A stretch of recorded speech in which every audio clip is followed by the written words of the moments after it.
rasanya ikut kajian ini sudah telat. Semua sudah terjadi. Dan problematika rumah tangga kami tidak saling menjaga tutur kata. Sampai akhirnya suami nikah lagi.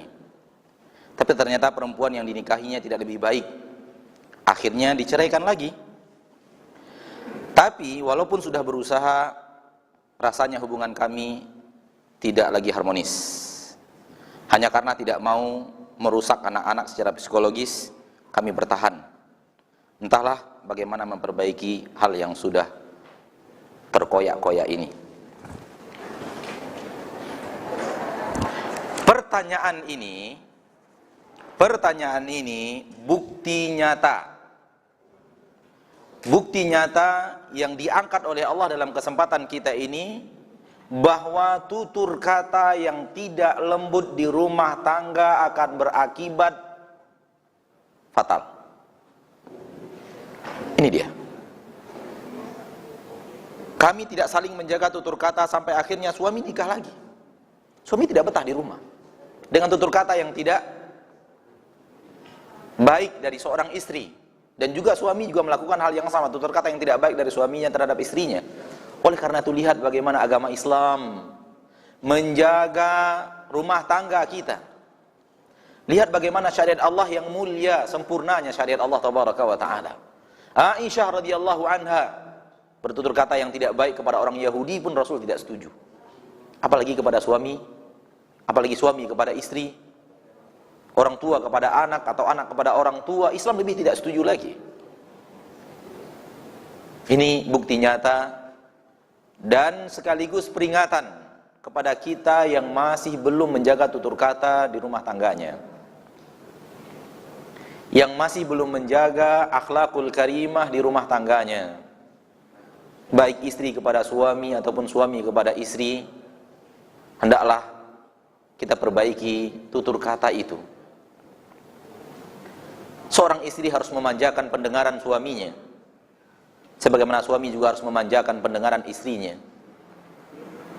Seorang istri harus memanjakan penglihatan suaminya kepada dirinya, sehingga yang terlihat darinya adalah yang rapi-rapi, yang bagus-bagus.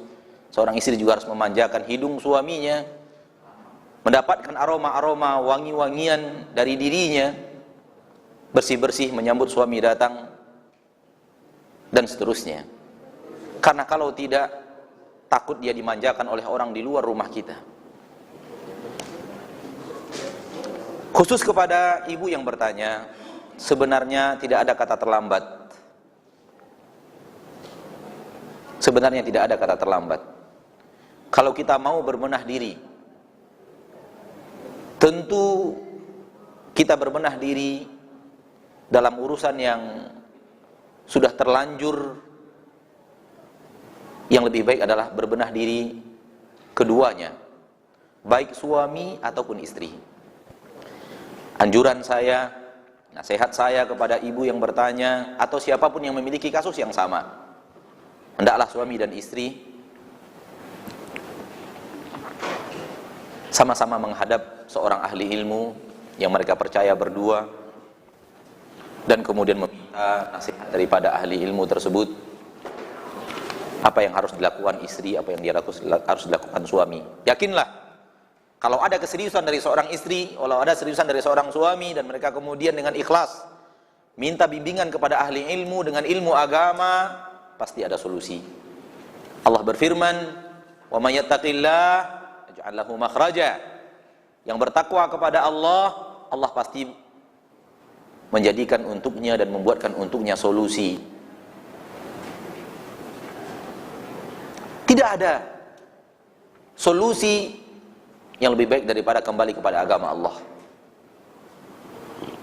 Karena syariat Allah menata istri menjadi istri yang benar, menata suami menjadi suami yang benar. Kalau istri sudah berpegang teguh dengan agama, istri menjadi istri yang benar. Kalau suami sudah berpegang teguh dengan agama, suami akan menjadi suami yang benar. Dengan berpegang teguhnya istri kepada agama, dengan berpegang teguhnya suami dengan agama, akan tercipta kenyamanan di rumah tangga itu. Maka nasihat saya adalah kembalikan kepada ahli ilmu, seriuslah untuk kembali kepada para asatidzah, para ustadz yang mau membimbing langkah kita menuju rumah tangga yang sakinah, mawaddah, warahmah. Terakhir dalam pertanyaan ini ada suatu hal yang harus kita angkat ke permukaan, yaitu perkataan ibu, dan ini adalah sebuah realita nyata. Setelah menikah, ternyata perempuan yang dinikahi tidak lebih baik, akhirnya diceraikan lagi. Wahai lelaki yang ingin menikah untuk kedua kalinya,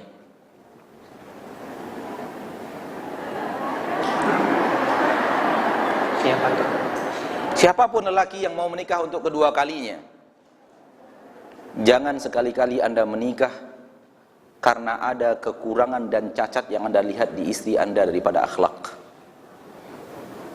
Nasihat saya kepada para suami, sering sekali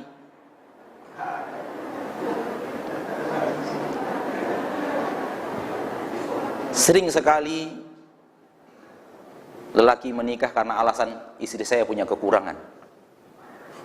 Ketika dia nikah lagi, yang di sana juga punya kekurangan, makin ruwet dia, makin rumit urusannya. Poligami adalah ibadah, dilakukan mengharapkan ridho Allah semata-mata, bukan karena kekurangan istri. Ini yang terjadi pada kasus ibu ini, dan mudah-mudahan sentilan tadi membuat sesuatu manfaat bagi yang mendengarnya. Amin ya rabbal alamin.